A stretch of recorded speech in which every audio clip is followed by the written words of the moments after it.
Welcome to the Schools of Excellence podcast, a place for insightful conversations about building sustainable schools of excellence. Join me each week as we explore the importance of leading with your values, creating impact, and leaving a lasting legacy.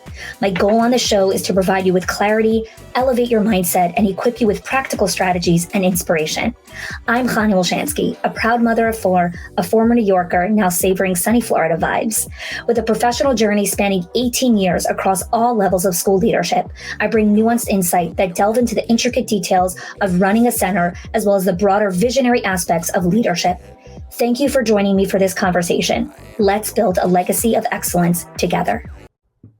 Welcome back to the Schools of Excellence podcast. Today, I am so excited to be having a conversation with a member of our Director's Inner Circle, and I'll let her introduce herself.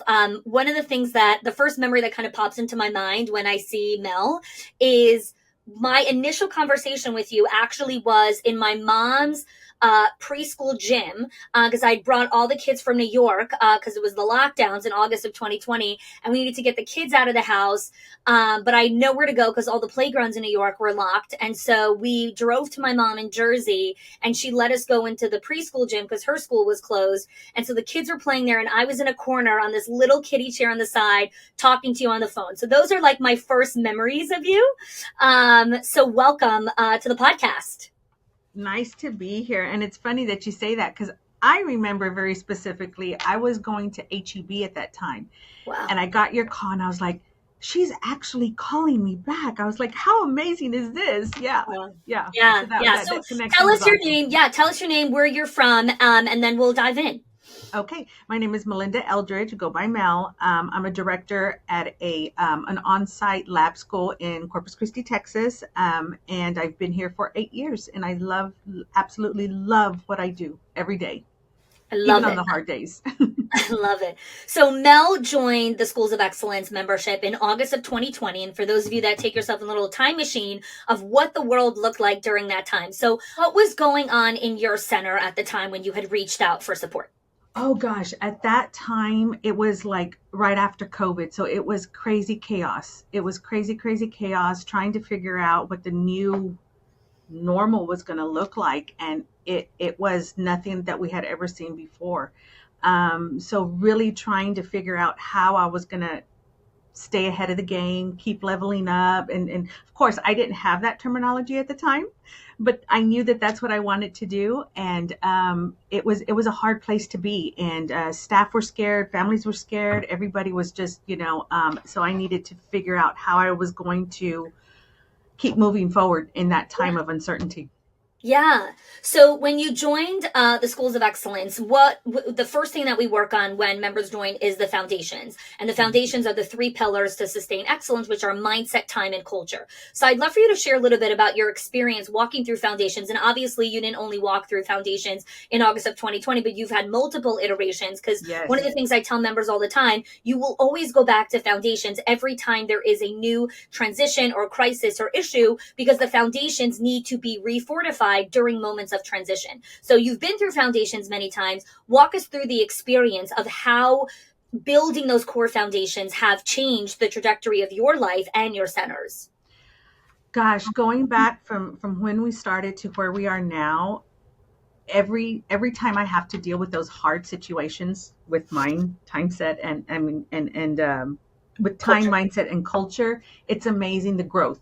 And where I've come from there to here, because everything gets easier.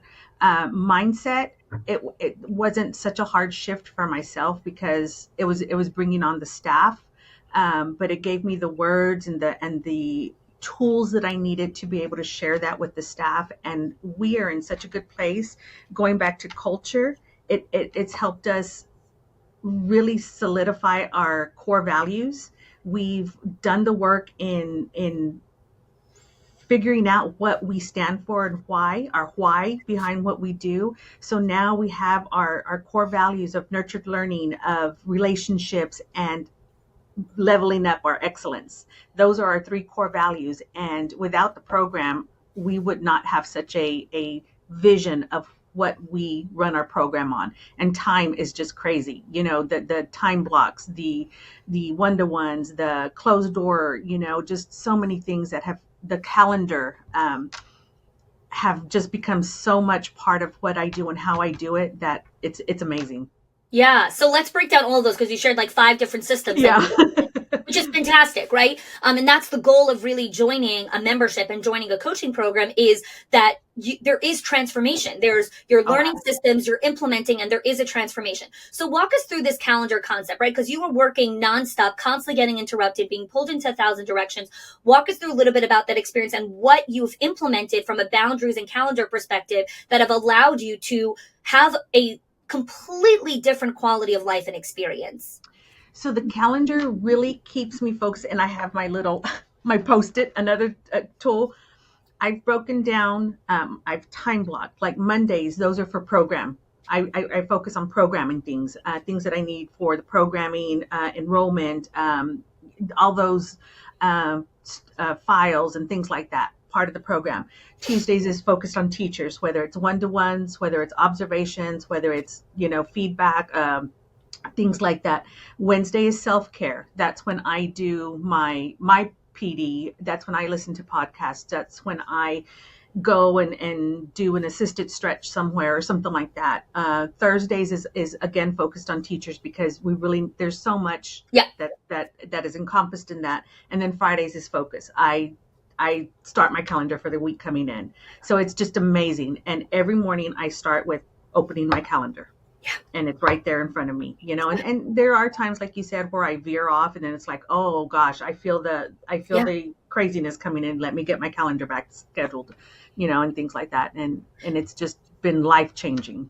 So the beauty of what you're sharing, Mel, is really just about understanding what are the anchors in my life that I know, because there's no such a thing as you always stick to certain things. Like, we all have things that we hold on to, and then life will happen, and then we veer off of it, or we need to get re-anchored. The beautiful part is, what you need to strap back into to get yourself back up again. So many times when people first get on the call with me, or I'm talking to leaders, they don't even know where to start. They don't even know what they have to hold on to even get themselves back up again. So when you fall now, there's a totally different experience of when things are challenging. And I'd love for you to walk us through that, because hard times will always exist. Because that's just the world that we live in. The difference is how we walk through those challenges now. Yes. Very true. Actually, this is like very time, I don't know what word to use. It's very poignant to what I've just experienced, because Sure. I just went through a time where I was like, I felt untethered. I felt kind of out there. I felt kind of like I was grasping, and even though I had the anchors in place, with so much going on in the world, it just really just got to me. So I said, okay, I'm going to step back. I'm going to reach back out to, Chanie and the group, and I started getting back involved and going back to those anchors that really keep me tethered to what makes sense, what helps get the things going, and what helps with conversations. I pulled out my difficult conversations book, because I was like, how am I going to deal with this? So it just really helped get me out of that space of just yuckiness, Yeah. So, and you have so many resources to pull from, which I love. And for those of you that don't know, Mel mentioned the difficult conversation script, which we'll link inside here into the show notes. It's something that you guys can purchase as well. Having resources to lean on when we feel untethered, when we feel like our brains are a mush and we're in fog, and we're feeling like in the depths of our soul, we're like, everything just feels so heavy. Knowing that there's a resource and someone to reach out to makes the hard time a little bit more tolerable as we walk through it. It doesn't take away the hard. It helps us walk through it in a very different way. I'd love for you to highlight, you and I have had so many conversations about the difference between anchors and enhancers, and really understanding, like, what are the things that anchor me and keep me anchored. And, faith is one of them for you. And I'd love for you to walk us through some of those things. And then what are the enhancers, like the things where it's like, it's really great when I do this and it enhances my quality of life, but it's not necessarily an anchor where it's like, if I don't do this, I immediately untether myself. So tell us a little bit about some of your anchors. My anchors are doing my daily devotionals in the mornings. I have a few books that I keep on my desk, and I actually journal in the morning before when I open my calendar, and then I open my journals Yeah. and my devotional books, Yep. because I that just really sets the pace for my mind and my heart and how I approach anything that comes through the door, whether it's good things, whether it's emotional things, whether it's kids that are just not ready to come to school.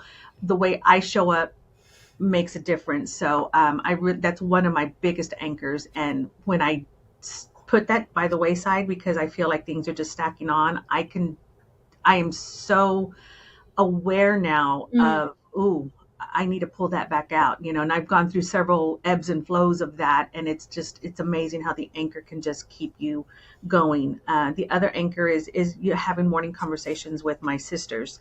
It Mm. just kind of feels off when I don't have those. And they could be texts, they could be calls, but when Yeah. I don't have that, it's like something's missing, and then Wow. the enhancements are kind of like, I'm going to take half a day off early, that's an extra bonus, or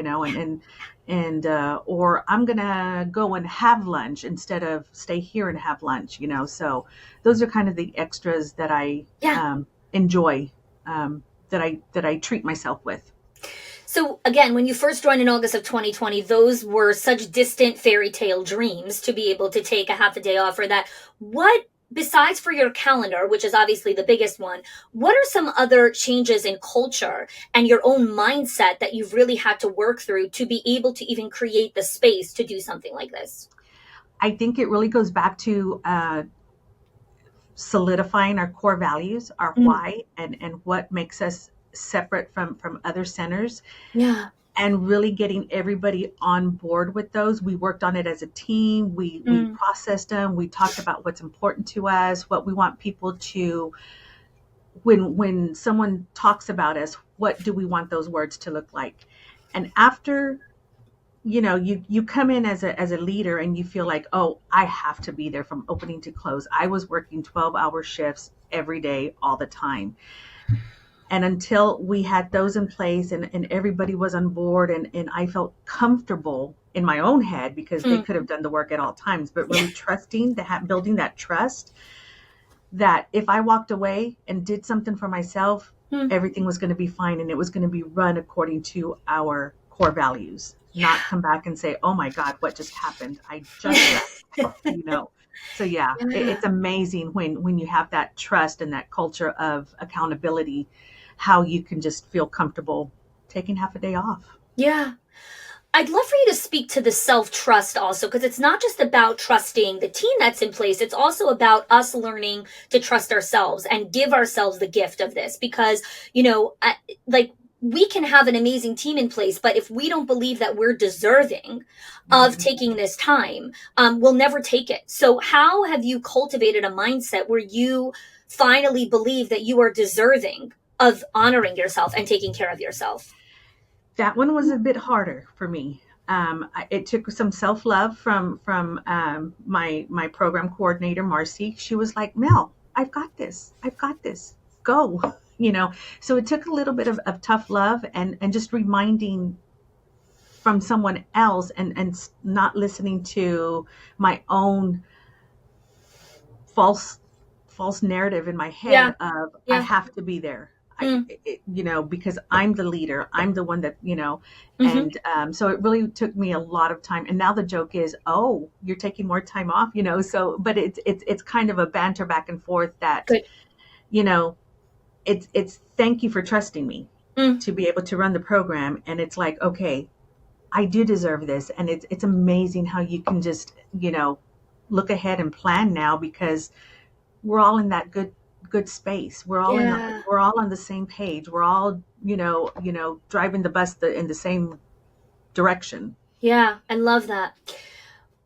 What most surprised you in some of the impacts on your personal life and your relationships from joining the program? Because I always say being part of Schools of Excellence, it's really a holistic approach to Mhm. leadership and growth. It's not just about your schools getting better, because when you become better as a leader, everything gets better. And so, what have been some of the biggest surprises for you?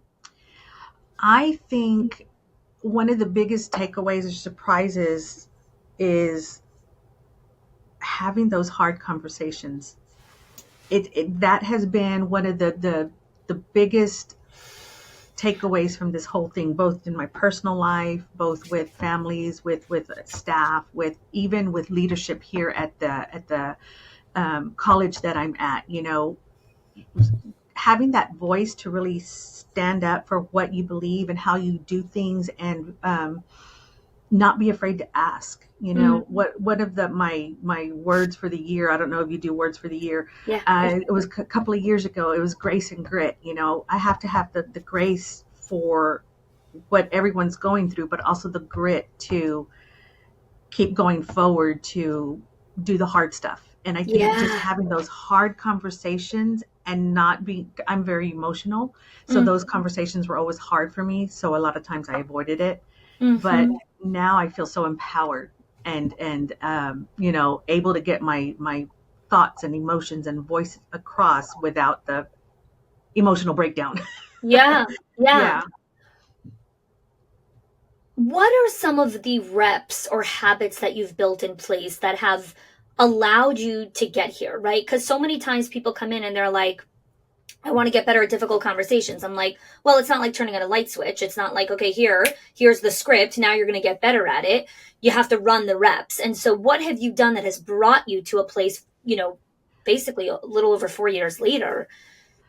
I think my practice with that is whenever something difficult or hard is coming my way, it's coming. You can see it coming a mile away.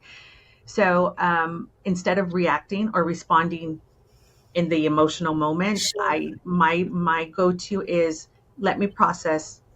I'll get back with you. Whether it's with my husband, whether it's with my family, whether it's work, let me process and let me get back with you. And I go over it. Okay, is my resistance personal? Is it my own personal bias and thoughts and things?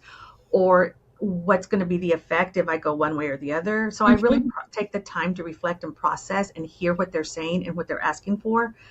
And then I come back and say, okay, and if I need more information, one of the things that I've learned is tell me more. Yes. I need more information. Yes. Asking the right questions. That has been pivotal to me. Tell me a little bit more about that. What do you mean when you say that? What does that look like? So those are all things that have come out of this program, and it's to see it and to see how conversations can be successful and relationships can be built based off of that is amazing.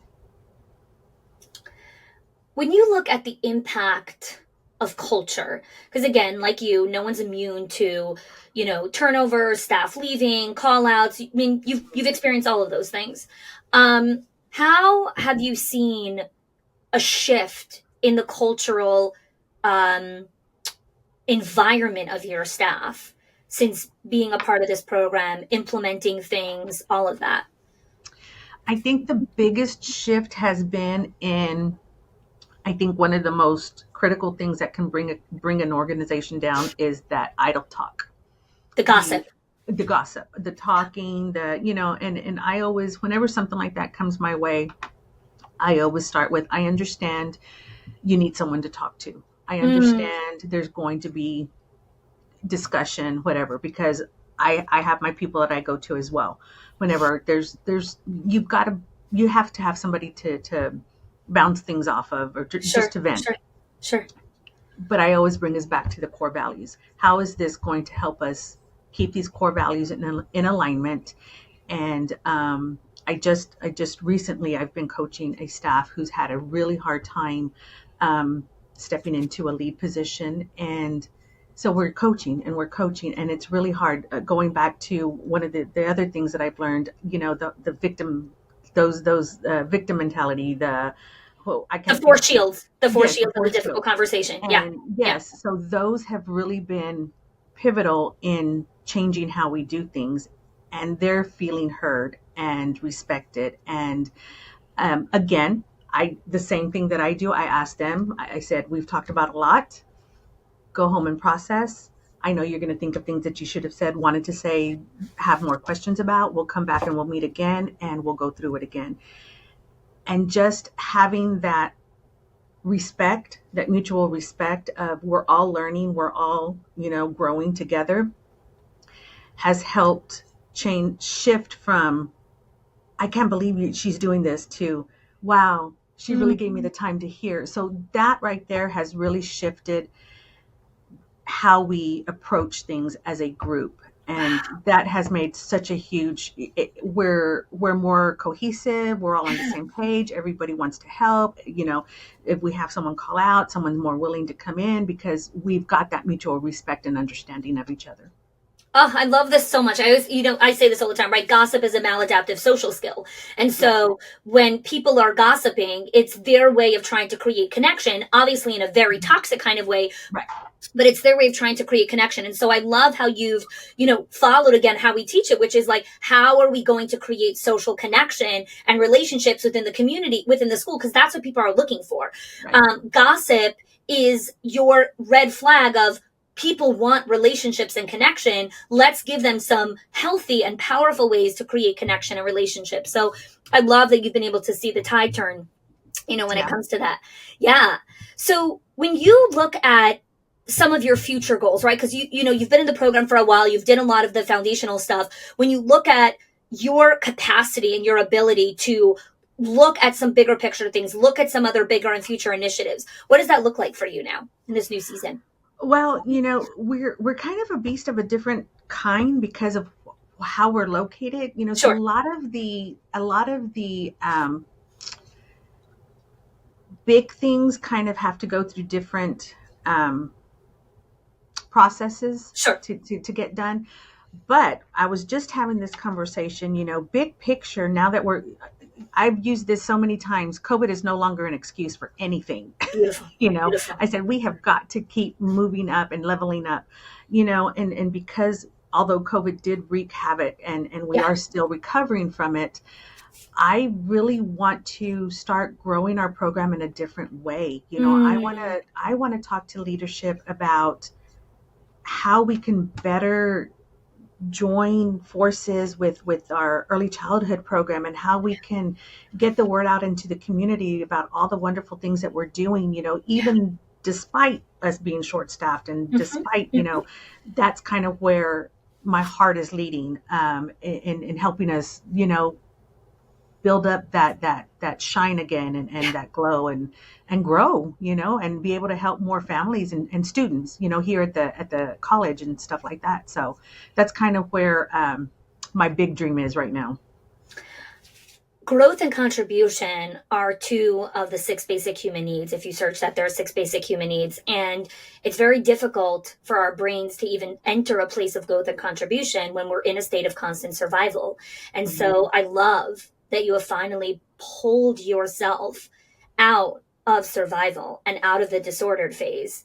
And you're truly entering this place of, okay, what does it mean to start to integrate community, relationships, family, growth, continuity, brand equity? Your brain gets to look at things in a whole different way. So I am so excited for this next chapter for you, because now you get to envision things and play around in a very different way. And it's scary, but of course, because it's new. Do it scared, yes. Yeah, do it scared, yeah. When you think of the impact of, being on the group coaching calls, when you hear other people speaking, or the community, the priorities reset, how have being in conversation with other leaders, how has that supported your growth? I think that, the main point that I always come across after getting off one of those calls is, I am not alone. Because it's real easy to get caught up in the, oh my gosh, I'm the only one going through this and nobody else knows. And just having a community and a network of like-minded leaders that are looking to level up and looking to go forward, that are still struggling with the same things that we're struggling with. It's just like, okay, it's not me. I'm going the right way. And it's just affirming to what we're doing and how we're doing it, and that we've got that community to be able to bounce questions off and get feedback and to vent whenever we Yeah. need to. Like, I Yeah. can't believe I had to deal with that today, Yeah. but, and then move on. Yeah, not stay there, right? Yeah. You don't buy real estate in that place. Yeah. You hang Yeah. out there for a little bit and then you Yep. move on. So I love that. Mel, you've been in the program for a long time, multiple years, and a lot of times people say things like, "I can't afford it. It's not the right time. I don't have time to do it myself. Do I even deserve this? Am I even going to take action? Am I in the right season to even make this investment?" You've obviously went through all of those questions in your head as well. Mhm. So, what would you say to someone who's kind of battling all the monkey chatter in their head if they should join? It is absolutely worth the value of the return that you're getting, because so many things, once you go through the program, become second nature, that it just helps. Here we are a few years into the program, and it's like, wow, that was so much easier than it was 4 years ago. Wow, that went so much better. Wow, I'm so much more equipped to Mm, deal with these hard situations. And it's not just what I get filled with, it's what I'm able to share with the staff and with the leadership. And whenever we went through the process of bringing you on as a speaker here for the staff, yeah. at first I was like, oh my God, they're going to say, are you crazy? You're going to spend how much money? But when when I go up against and I'm standing for what are worth, even though, okay, so we're a small center, we have a small staff, but we are worth it. And the value of a good training that we are going to be able to move forward with is so much worth the value, versus getting somebody who's going to come do pony shows and tricks, and give you a quick, sheet of something, of tips and tricks. Yeah. This is skills. These are lifelong skills that we are able to share with our staff and with Mm. each other. And that goes into the children, and that goes into the families. And so I've been really honored to be able to be a part of that and to be able to grow from it. Yeah. There's so much conviction in how you present it, and there's so much self-trust and self-respect and dignity of yourself and what you're running. And so you come to the board to get approval with such a different place. You're not coming from a place of, please, can I get this, it's really important to me. You're coming from a place of, our school is worth it, we deserve this, we need this. How how have you flipped that mindset in that way? Because I know there are people that are listening that are in a very similar situation as you, and they're like, well, I would love to join, but the board would never let, or I would love to join, but this person would have let, or this person let. And I always tell people it's not true. They don't let because you're not convicted enough to say, Right. I deserve this, we need this. So walk us through that. The way, first, I give all the information about the trainings that we're going to get and why it's so important. It's the buy-in that you have to. I hate to use the word sell, but that's kind of what It we're is. doing. You do. You have Yeah, to you sell have it to to them. sell it, Absolutely. and I just really go to bat for the importance of learning these skills that are so important. Again, not just for what we do here daily, but life skills. Yeah. And I always go back to, we can't meet our goals if we are not filling our own cups with the Mm. knowledge and the skills and um, the information that we're going to be getting from quality, versus that whole saying, you pay what you get for, or you get what you pay You get what you for. pay for. Yeah. You get what you pay for, and we are worth it. And I always went back to, these are the outcomes that are going to come from it. Mm. We are going to be able to run a program that's got core values in place, that has a vision in place, that has the tools to be able to have those hard conversations and build community within our organization, that trickles down. The whole ripple effect, the ripple effect of what we're doing here is outreaching.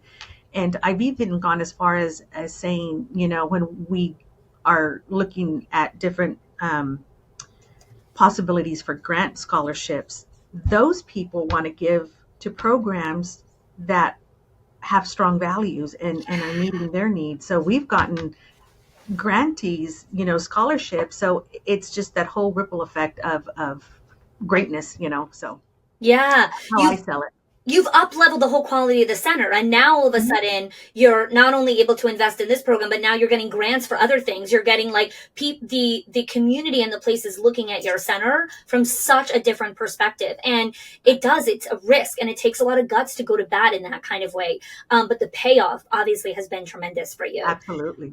I love that. Mel, any last words or any last things that you want to share with the audience that's listening here? I just think, really stepping out of your comfort zone and taking that risk and asking, because you never know. The answer might be no, but the answer might be yes as well. And that yes is going to be life changing. Again, sometimes I'm sitting here and I'm thinking, wow, especially like times where I'm looking at budget and I'm thinking, okay, do I have the ability to keep this in my budget? And I'm like, absolutely. I said, because even though there's so many things that are outside of my control, this is within my control, and it affects those things, how I approach those things that are outside of my control, and those things get changed. So yeah, it's absolutely, a win for anyone who gets into the program. I just ask you to double tap on that piece here. Like, this part is in your control, and it impacts the things in your life that are not in your control. Can you give us one or two examples of that? Because I think that's so well said of what it means to be part of a community of support and mentorship. Absolutely. I think going back to, the struggle of pay, what we pay and things, our staff are not within my immediate control. So because of our excellence, and because we do such, I toot our own horn. We do great things, and we do great things all the time, every day, no matter how many children we have, no matter how many staff we have. So using what I've learned, I've gotten more confident. I've gotten more skilled at having those hard conversations. So we just went through the whole process of leveling up our pay scale to where now it's a leveled pay scale, because we have to be able to, just like we meet children where they're at, we have to meet our staff where they're at, where they're coming in at. And now the pay reflects that. So that was a big win for me. And again, this program gave me the confidence and the skills and the language to be able to have those conversations with leadership here at the college to be able to get that done. So I got chills. It's incredible. It's incredible. And I say this all the time.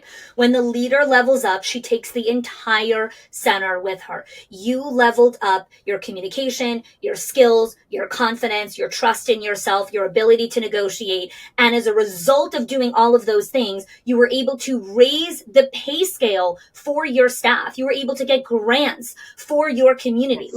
These are things so many people are always asking, how do I do that? How am I going to raise the salaries of my staff? I'm not in control of that. How am I going to get grant money? Well, it happens in a lot of indirect ways. And especially in a world of instant gratification, where we're looking for what is the direct, most linear path to all of that. And I always say that's not how it works. I was telling someone recently, she's like, what kind of problems do you solve? I'm like, in our program, we solve things that money can't buy. I always say, if you have a problem that money can solve, you don't have a problem. And in our program, we solve challenges that money can't solve. You can't solve the challenge of self-confidence through money. You can't become more confident just because you got more money in your bank account. Confidence is built slowly over time. It is built through reps. It is built through struggle. It is built through endurance. And I love this for you so much, so much. It's been amazing. I love it. Mel, thank you so much for joining us here. It was so great to connect with you, and I really appreciate that you joined us on the podcast. Thank you so much. It was a pleasure. If you are loving the Schools of Excellence podcast and have gotten any value out of it for your school and for yourself, I would love if you can do two things for me. One, subscribe to the show so you never miss an episode. And two, can you please leave us a review? Reviews help other school leaders know that this is the podcast to learn about building a school of excellence. And I'd be so grateful if you can do that for us. Your help and support make this show be able to listen to by thousands of other school leaders around the globe. Thanks so much for listening and giving us your time and attention each week.